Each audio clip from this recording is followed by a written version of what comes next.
Hello दोस्तों, आज हम लोग इस लेक्चर में पार्ट 3 करेंगे जिसमें बहुपद के शून्यक बहुत इम्पोर्टेंट टॉपिक है। तो बहुपद के शून्यक किसे कहते हैं? तो सबसे पहले मान लेते हैं कोई भी बहुपद है पी यक्स, जिसका मान मान लीजिए है 5 यक्स क्यूब मान लेते हैं -2 यक्स स्क्वायर प्लस 3 यक्स-2। ठीक है, तो यहाँ पर हम यक्स की वैल्यू कितना रखें कि इसका मान शून्य आ जाए। तो जो यक्स की वैल्यू रखा जाएगा, अगर एक छोटा सा क्वेश्चन पहले एग्जांपल लेते हैं, एक छोटा सा एग्जांपल लेते हैं। मान लीजिए पी यक्स बराबर दे दे 5 यक्स-5। ठीक है, या यक्स-5 केवल दे देता है, यक्स-5। तो हम इसमें यक्स की वैल्यू कितना रखें कि इसकी वैल्यू शून्य आ जाए। अगर हम यक्स इज इक्वल टू 5 रखते हैं तो इसमें p यहाँ 5 हो जाएगा। ठीक है, बराबर 5 - 5, तो 5 में से 5 गए, कट करके 0 हो जाएगा, अर्थात पी यक्स बराबर क्या आ जाएगा, शून्य। तो यहाँ पर जो बहुपद है 5, ये क्या है, इस बहुपद का शून्यक है। यक्स बराबर 5 यानी जो वैल्यू रखने पर, यक्स की वैल्यू रखने पर अगर उसका मान शून्य आ जाता है तो वह जो है क्या कहलाता है, उसका शून्य कहलाता है। तो 5 एक ऐसी वैल्यू है जो इस बहुपद का शून्य कहलाएगा। ठीक है, पी एक्स बहुपद का शून्य कहलाएगा। ठीक, तो बहुपद के शून्यक में जैसे कोई भी मान हो, एक और एग्जांपल ले लेते हैं। जैसे मान लीजिए हम ले लेते हैं कि दूसरा एग्जांपल ले लेते हैं कोई 2x+4। ठीक है, अब 2x+4 ये पी एक्स की वैल्यू है, पी एक्स बराबर 2x+4 है। तो अब यहाँ पर जब पी एक्स की वैल्यू दिया है, तो अगर हम पी एक्स की वैल्यू शून्य रख देते हैं, अगर हम या तो P X is equal to 0 रख देते हैं, कराए कि बहुपद 2x+4 का शून्य ज्ञात कीजिए। इसकी वैल्यू अगर शून्य रख देते हैं तो यहाँ पर मान लीजिए 0 हो जाए, पूरा इसकी वैल्यू क्या है, शून्य। तो 2x+4 बराबर क्या हो जाएगा, 0। तो इसको क्या लिख सकते हो, x बराबर लिख सकते हो क्या, 4/2। इधर आएगा -4 हो जाएगा, 4/2, 2 दूनी 4, -2 आ जाएगा, x बराबर -2। तो x बराबर -2 जो है ये बहुपद है। ठीक है, और 2x+4 का एक शून्यक है, 2x+4 का एक क्या है, शून्यक है, और इसका क्या है, बहुपद है। ठीक, -2 जो -2 आया है। अभी यहाँ पर वैल्यू रखिए इसमें 2 × -2 + 4। अब यहाँ पे 2 दूनी 4, -4 + 4 बराबर कितना का 0, अर्थात P2 जो वैल्यू है वो क्या आ गई, 0 आ गई। तो यस की वैल्यू कितना आ गई, 2 -2। तो इसकी वैल्यू कितना है, -2। इससे क्या है, एक शून्यक है।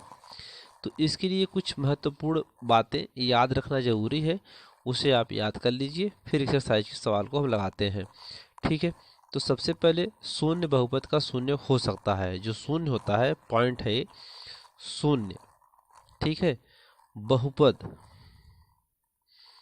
का शून्यक हो सकता है, पहली पॉइंट है। दूसरी पॉइंट, शून्य बहुपद का शून्यक हो सकता है प्रत्येक रैखिक बहुपद, यानी रैखिक बहुपद, रैखिक बहुपद एक और केवल एक ही शून्यक रहता है, शून्यक रहता या रखता है या रहता है। ठीक है, यानी कहने का मतलब कि जब रैखिक बहुपद होगा तो उसका केवल एक ही शून्यक होगा। ठीक है, उसका एक ही शून्यक होगा, और अन्य जो होंगे, इसके अलावा जो होंगे, उसके एक से अधिक बहुपद हो सकते हैं। लेकिन जब रैखिक बहुपद होगा तो रैखिक बहुपद का केवल एक ही शून्यक होता है, उससे अधिक नहीं हो सकते हैं। ठीक, एक बहुपद के शून्यक को बहुपद का मूल कहते हैं। अगर एक बहुपद का उसका यहाँ पर शून्य है तो उसको क्या कहते हैं, मूल कहते हैं। ठीक है, और एक शून्योत्तर अचर बहुपद का कोई शून्यक नहीं होता है। अगर अचर बहुपद है और उसका शून्य है तो उसका कोई शून्यक नहीं होता है। और प्रत्येक वास्तविक संख्या शून्य बहुपद का एक शून्यक होती है। ठीक है, तो एक बहुपद के शून्यों की अधिकतम संख्या इसी घात के बराबर होती है। ये चीज़ जानना जरूरी है आपको कि रैखिक बहुपद एक और केवल एक ही शून्य को होता है, उसका एक ही होता है और बाकी एक से अधिक हो सकता है शून्य। ठीक है, तो इसके बाद एक्सरसाइज के सवाल किया जाएगा। दोस्तों, एक्सरसाइज के क्वेश्चन करने से पहले हम उसके उदाहरण को करते हैं। तो यहाँ पर उदाहरण नंबर दूसरा है। देखिए कि कह रहा है कि चरों के दिए गए मान पर नीचे दिए गए प्रत्येक बहुपद का मान ज्ञात कीजिए। तो x बराबर 1 दिया है, px का मान 5x² माइनस 3x प्लस 7 का मान क्या होगा। तो इसको सॉल्व कर लेते हैं। उदाहरण नंबर 2 है। ठीक है, उदाहरण नंबर दूसरे का पहला है x बराबर क्या दिया 1 और px की वैल्यू दिया है 5x का स्क्वायर माइनस 3x प्लस 7। ठीक है, इसको सॉल्व करना है। इसको सॉल्व कर लीजिए। यहाँ पर px की जो वैल्यू है px बराबर कितना दिया है 5 इंटू 1 का स्क्वायर माइनस 3 इंटू 1 और प्लस 7। यहाँ भी 1 हो जाएगा, p 1 हो जाएगा यहाँ पे। ठीक है, और क्या हो जाएगा बराबर 5 1 का स्क्वायर करोगे 5 ही आएगा, 3 1 कम 3 होगा प्लस 7 हो जाएगा। तो 7 5 12, p1 12 माइनस 3, 12 माइनस 3 गए 9। इसका आंसर कितना आ गया 9। ठीक है, दूसरा वाला देख लेते हैं। दूसरा वाला दिया है y बराबर 2 और यहाँ पर q और y दिया है। तो इस बहुपद में 3y की घाते 3 माइनस 4y और प्लस √11 दिया हुआ है।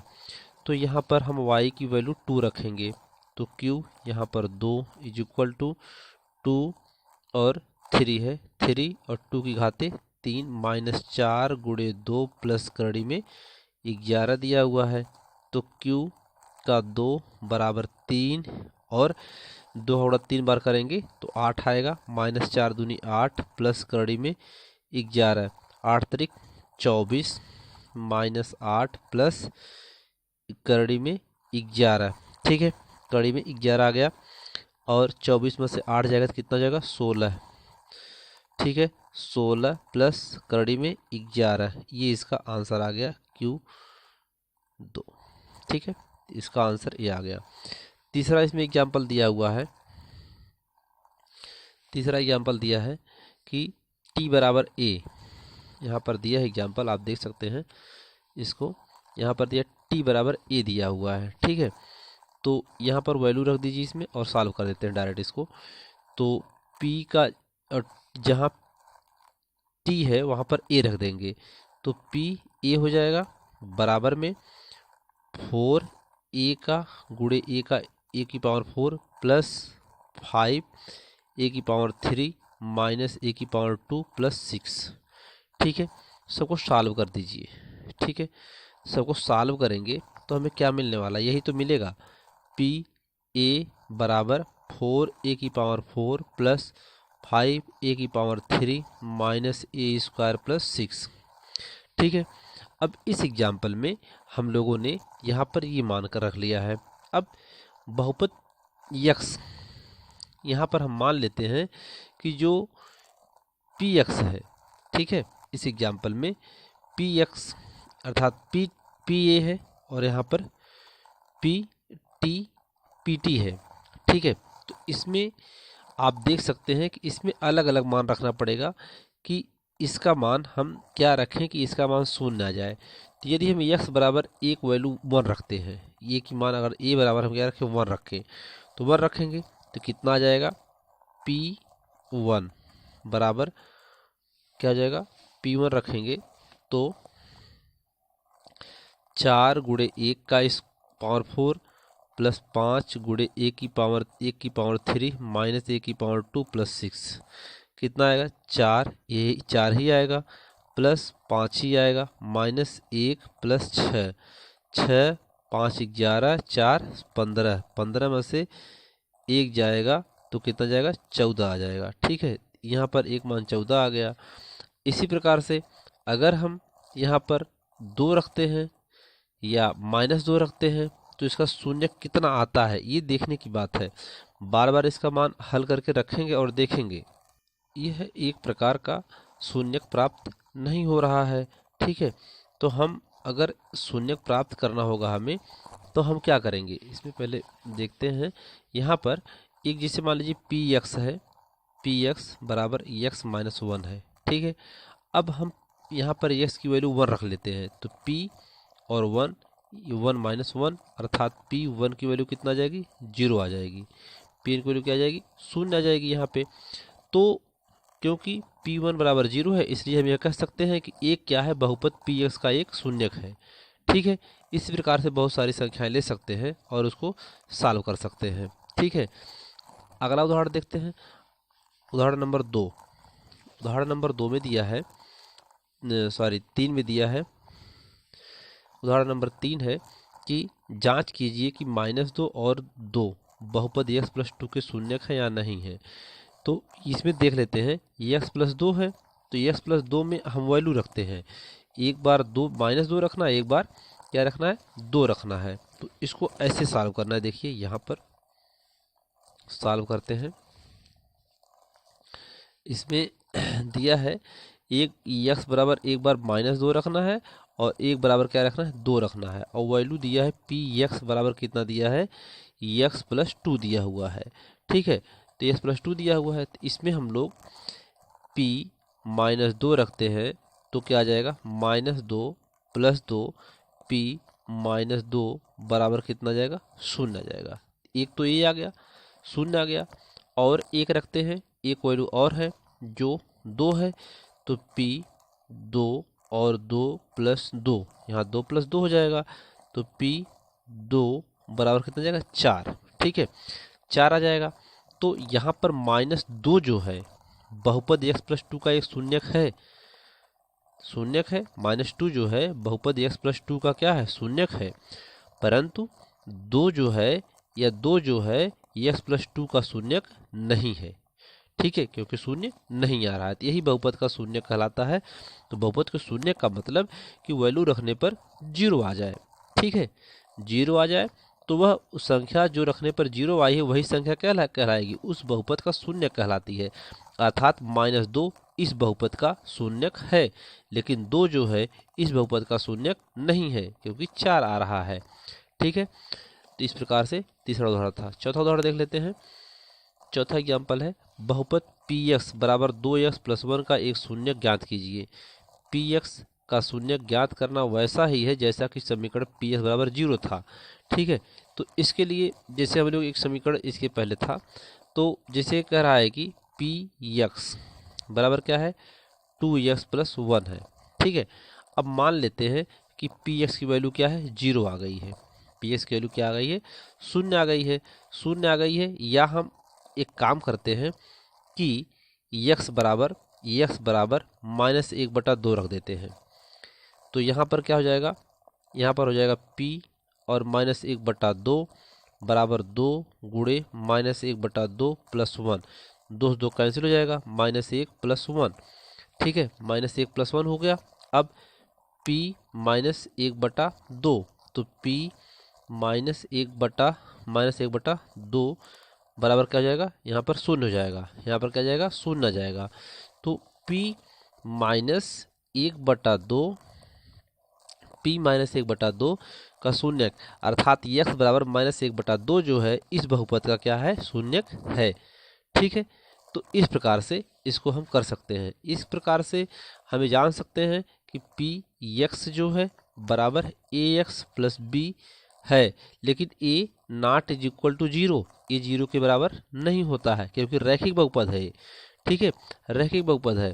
तो यहाँ पर px का शून्य किस प्रकार ज्ञात कर सकते हैं, तो हमने उदाहरण 4 में इसका कुछ चीज़ें, इसमें उदाहरण 4 में हमने इसको देखा, चौथा उदाहरण था ये, इसमें हम लोगों ने इस चीज़ को देखा। तो अगर हम ax + b बराबर 0 कर देते हैं अर्थात px का वैल्यू जो है यहाँ पर बराबर 0 कर दें, तो क्या हो जाएगा, यहाँ पे आपको x बराबर क्या मिलेगा -b/a मिलेगा।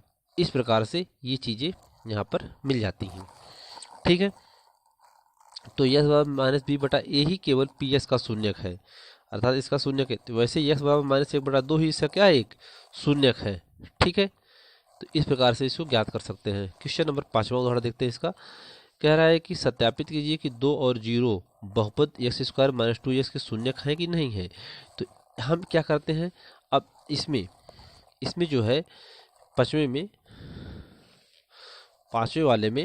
उदाहरण है। पांचवें उदाहरण में हम इसमें वैल्यू पुट करते हैं। तो पी एक्स मान लीजिए कितना दिया हुआ है, इसमें दिया हुआ x² - 2x। तो एक बार x का मान 2 रखेंगे तो p 2 रखा जाएगा। तो 2 का स्क्वायर 2 × 2, तो यहाँ पर p फिर क्या जाएगा 2, 2 दूनी 4 - 2 दूनी 4 क्या हो जाएगा, 0 हो जाएगा। अर्थात x बराबर जो 2 है वह इसका शून्यक है।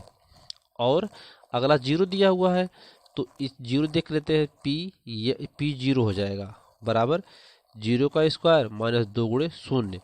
तो p 0 बराबर क्या हो जाएगा, 0। ठीक है, तो 2 और 0 दोनों बहुपद है, दोनों बहुपद के क्या है, शून्यक हैं। यहाँ पर भी शून्य आ रहा है, यहाँ पर भी शून्य आ रहा है। अर्थात x बराबर जो 2 दिया है और 0 दिया है, ये दोनों जो हैं इस बहुपद के शून्यक बन रहे हैं। तो इस बहुपद के शून्य क्या है, 2 और 0 दोनों होंगे। ठीक है, यहाँ पर कुछ महत्वपूर्ण बातें बुक में लिखा हुआ है और इसको आप यहाँ पे देख सकते हैं। कह रहा है कि आवश्यक नहीं है कि बहुपद का शून्यक शून्य ही हो। ये जरूरी नहीं है कि बहुपद का शून्यक शून्य ही आए, कुछ और संख्या आ सकती है, यह जरूरी नहीं है। जो यहाँ पर हम लोगों का मान वैल्यू 0 आ रही है, ये बार बार जो वैल्यू यहाँ पर शून्य आ रही है, ये जरूरी नहीं है कि उसका मान शून्य हो तो शून्य कहलाएगा।